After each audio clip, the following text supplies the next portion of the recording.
जगज्जननी श्री माता जी की जय। श्री आनंद कंद भगवान की जय। परम स्नेही प्रेमी सज्जनों, बड़ा ही सुंदर अवसर सत्संग का प्राप्त हुआ है। हरि बोल यूट्यूब चैनल के माध्यम से विगत 1 माह से मैं आपके लिए नई हरि भक्ति से संबंधित, सत्संग से संबंधित वार्ताएं आपके समक्ष लेकर के प्रस्तुत होता हूं और आपका बड़ा स्नेह भी मिल रहा है। सज्जनों, सत्संग के लिए कहा गया, कदरदार मानस के आगे सारी कदर छटे से, और मूर्ख मूढ़ है अनाड़ी ने कुछ भी ना खबर पटे से। सत्संग के मोती जो हैं, संत कहते हैं, वो कोई बिरला ही आदमी समझ पाता है। कदरदार मानुस के आगे सारी कदर छटे से।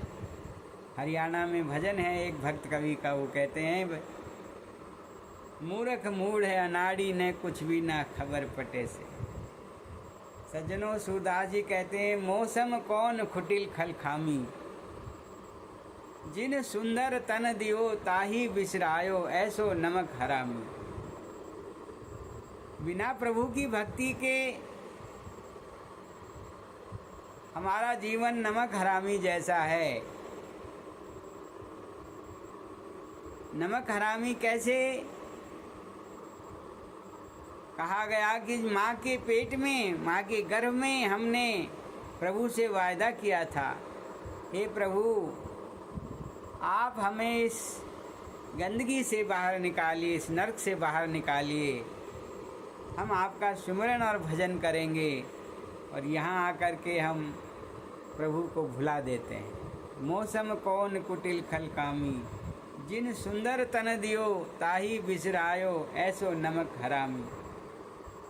तो भक्त कवि कहता है, एक दृष्टांत के माध्यम से उसने कहा, एक नगर में एक लोभी लाल एक बनिया रहा करे था, और मूंजी इतना सर्दी गर्मी सिर पर सड़ा सहा करे था।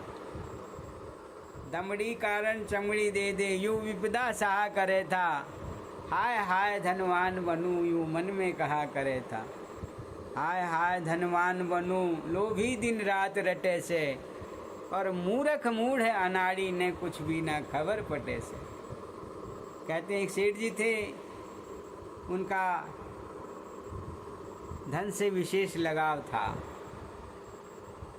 एक बार कहते हैं, उनके समीप एक आत्मज्ञानी संत महात्मा आए और सेठ जी से चर्चा की। सेठ जी, प्रभु की भक्ति सार है, आप प्रभु की भक्ति भजन किया करो। सेठ जी कहने लगे कि भाई, हमें फुर्सत ही नहीं मिलती, हमारे पास तो भगवान का भजन करने के लिए समय अभी है नहीं। संत जी को आगे जाना था, महात्मा जी को आगे तीर्थ जाना था। उन दिनों जो है लंबी तीर्थ यात्राएं हुआ करती थी, तीर्थाटन देशाटन करने के लिए। उनके पास में एक पारस पथरी थी, और पारस पथरी को उन्होंने जो है कहा कि सेठ जी, हम जो है तीर्थ यात्रा पर जा रहे हैं, ये पारस पथरी हम आपको दे करके जा रहे हैं, आप इसे रखिए और इससे खूब काम लीजिए, खूब इससे सोना बनाइए, मुझे कोई ऐतराज़ नहीं है। लेकिन मैं 6 महीने में जब वापस आऊँगा, तब इस पारस पथरी को वापस आपसे ले लूँगा। सेठ जी बड़े प्रसन्न हुए। उन्होंने बहुत प्रसन्नता के साथ में तारीख लिख करके और गद्दी के नीचे उस पारस पथरी को रख ली। संयोगवश ऐसा हुआ, पूछन चाल्या भाव लोहे का, घटरियो से कि पड़े से, और मूर्ख मूड अनाड़ी ने कुछ भी ना खबर पटे से। मन शर्त करी मंजूर सेठ ने पारस पत्री रख ली, और आवन वाली तिथि बूझकर बीच बही में लिख ली। तब तक ये के दही सिरा ने गद्दी नीचे ढकली, और पूछन चाया भाव लोहे का चढ़ो से कि घटे से, मूर्ख मूड अनाड़ी ने कुछ भी ना खबर पटे से। कहते हैं सेठ जी जो है भाव पूछने के लिए बाजार में गए कि भाई लोहा क्या भाव है। अब वहाँ गए, लोहा सामान्य भाव से कुछ उस दिन तेज था। कहा कि अभी तो 6 महीने हैं, काफ़ी दिन पड़े हैं, कभी भी कर लेंगे, आज तो भाव तेज है, आज नहीं खरीदते लोहा। नहीं खरीदा। संयोग बस दिन पे दिन, दिन पर दिन लोहे का भाव बढ़ता ही चला गया। लोहा सस्ता नहीं हुआ। रोजाना सेठ जी जाते, रोजाना वापस बिना खरीदे लोहे के आ जाते। तेजी खा गया भाव लोहे का, दिन दिन हुआ सवाया, और लोभी लाल लोभ के कारण नहीं खरीदन पाया। और 6 महीने जब बीत गए फिर वही महात्मा आया। वह जो सेठ जी थे लोहा नहीं खरीद पाए 6 महीने के अंदर। और जब महात्मा जी वापस लौटे तो कहते हैं उन्होंने पारसपत्री मांगी कि भाई हमारी पारसपत्री वापस करो। सेठ जी ने काफ़ी मिन्नत की कि थोड़े दिन और रुक जाओ, अभी लोहा का भाव बहुत तेज है। महात्मा जी ने कहा नहीं भाई, अब हमें आगे जाना है, बहुत दिन हो गए, हमारा आश्रम बहुत दूर है, तुम्हें बहुत अवसर दिया गया, अब ये अवसर तुमने हाथ से निकाल दिया, अब तुम इसके रखने लायक नहीं हो। सेठ जी के पास में, सेठ जी इतने कहते हैं कि लोभी थे, मूंजी थे, कि उन्होंने ताखड़ी जो है अपनी तराजू जो थी वो भी चमड़े के बना रखी थी, और पत्थर के बाट रख रखे थे। तो वो भी जो तराजू लोहे की होती है वो भी सोना नहीं हो पाया। बाट बट्टे जो पत्थर के थे वो भी सोना नहीं बन पाया। और विवश होकर के जैसे पारसपत्री ली थी वैसे ही साधु को, महात्मा जी को वो पारसपत्री लौटा दी, और बहुत निराश हो गए। तो संत कहते हैं ये तो एक दृष्टांत है, सार क्या है इसके पीछे? कहते साधु रूपी विधाता ने तुझे दी मानुष की काया, और पारस रूपी जिंदगानी तू करार करके लाया।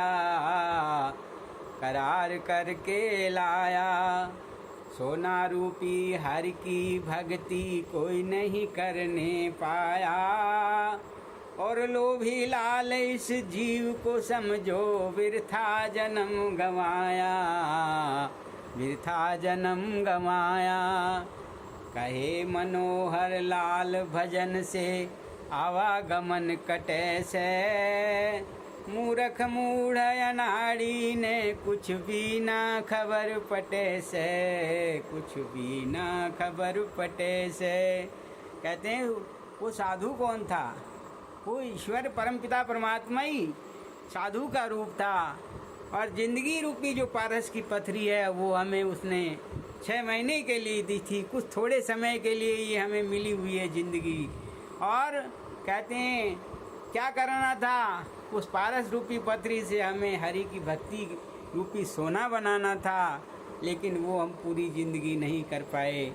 और विवश होकर के ये जीव जो है जैसा संसार में आया वैसा ही अपनी पूंजी जो खो करके जो पूंजी लाया था उस पूंजी को गंवा करके और खाली हाथ चला जाता है। तो इसलिए कहा 184 भ्रम दिया मानुष जन्म पायो, कह नानक नाम संभाल सो दिन नेड़े आयो। तो प्रेमी भक्तों, मेरा सबसे यही अनुरोध है कि प्रभु की भक्ति में कदम आगे बढ़ाएं। गुरु महाराज जी आज समय के महापुरुष हैं और सबको आत्मज्ञान दे करके सबका कल्याण कर रहे हैं। आएं और आत्मज्ञान को जानें और मानव जीवन को सार्थक बनाएं। बोलिए परमाराध्य जगत जननी श्री माता जी की जय। आनंद कंद भगवान की जय।